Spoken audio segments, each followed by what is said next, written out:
One of the chief sources of confusion on the issue of frequency, this is very important, one of the chief sources of confusion on the issue of frequency is due to bodybuilders not realizing that exercise, in addition to having a localized effect on the muscle you're working, also has a systemic effect. A systemic effect.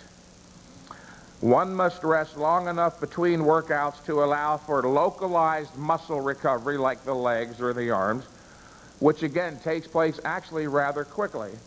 But also you must allow enough time between workouts to allow for systemic recovery, which takes considerably longer.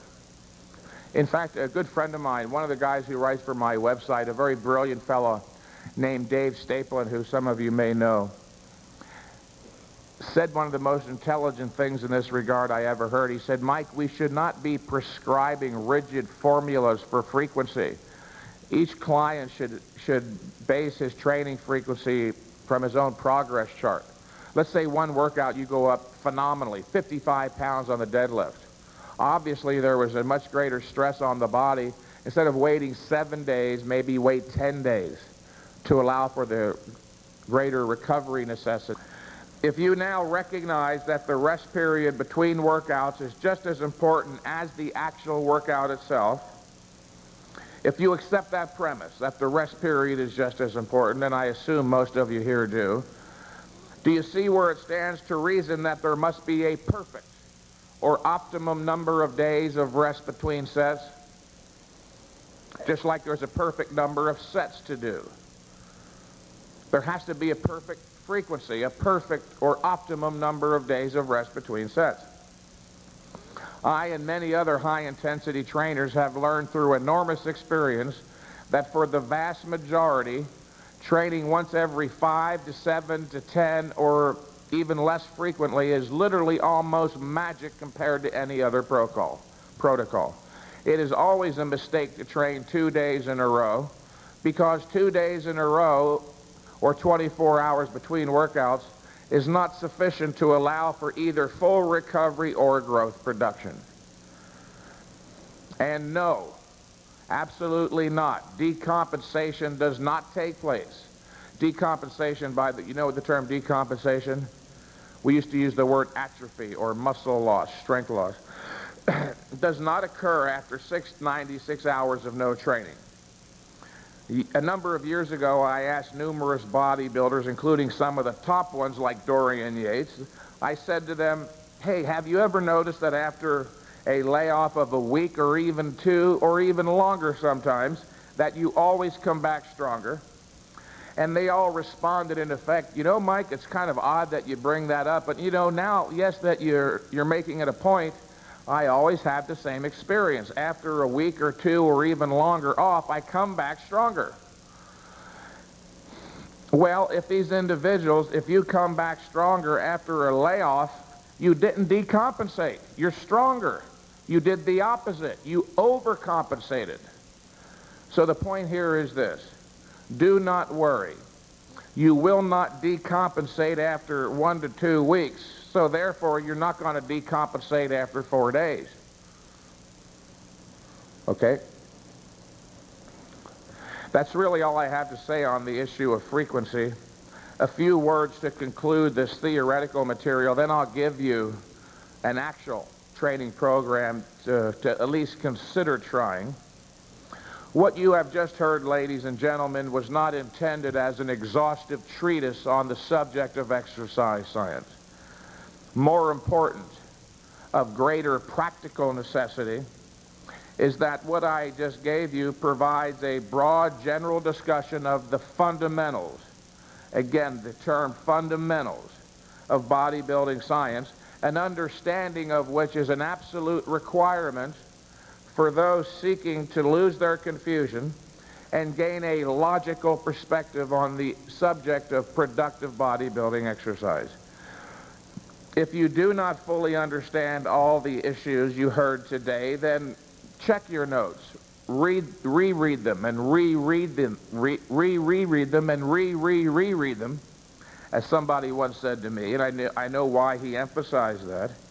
Some people think if they read a particular subject and they don't get it on the first reading, you're somehow mentally lacking. That's not true. Even brilliant geniuses have to reread and reread and reread books over and over until they get it. Where concepts are new, don't be afraid. Consult your best friend, the dictionary, and spiral with them. By that I mean connect these new ideas to other related ideas and experiences you have in your subconscious. Before long, you'll have a firm, thorough understanding such that you'll be able to move ahead as a rational, principled, logical bodybuilder and finally achieve the results you always believed impossible, but that you now know to be possible. The following is a concretization. The word is concretization. Everything you just heard was abstract, theoretical material. Now we're going to bring all that abstract stuff down to the concrete, the in reality. The following is the ultimate consequence and final practical application of the abstract theory just described. It is the training program, a modified, improved version of the consolidation program listed in my book, Heavy Duty 2, Mind and Body. Many of you who have that book are keenly aware of the consolidation program suggested routine 2. What I'm about to outline for you is a new, improved version of the consolidation program. Before I outline the program, however, I'd like to give you a good idea as to what you might realistically expect in the way of progress. I'll recount the success stories of 2 of my local clients in Marina del Rey, California. The first is a very nice young fella named Andrew Tucker, who has a special visa to live in the U.S. from England.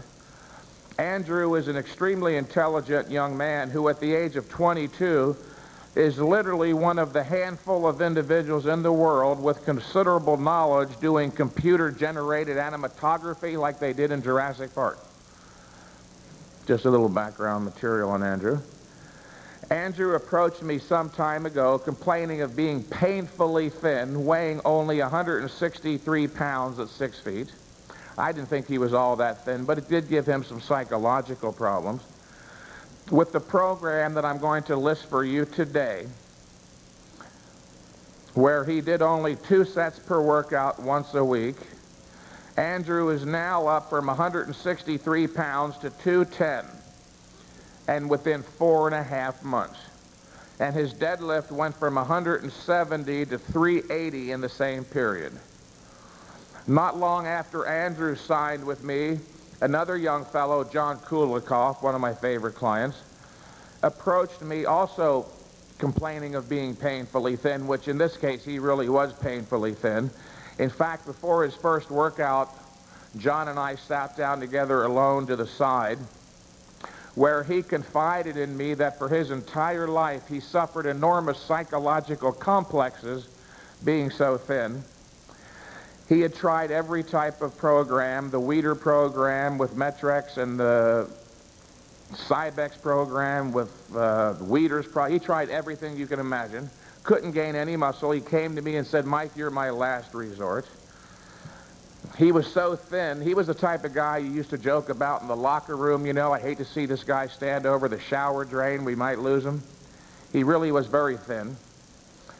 Within 3 months, using the program I'm going to list for you today, John went from 147 pounds at 6'1", until now he weighs just shy of 175, with his deadlift going from 165 to 345, and he's well on his way to achieving his ultimate goal of 200 pounds. He will never again suffer the problems associated with being terribly thin and only training once every 7 days for the past 3.5 months.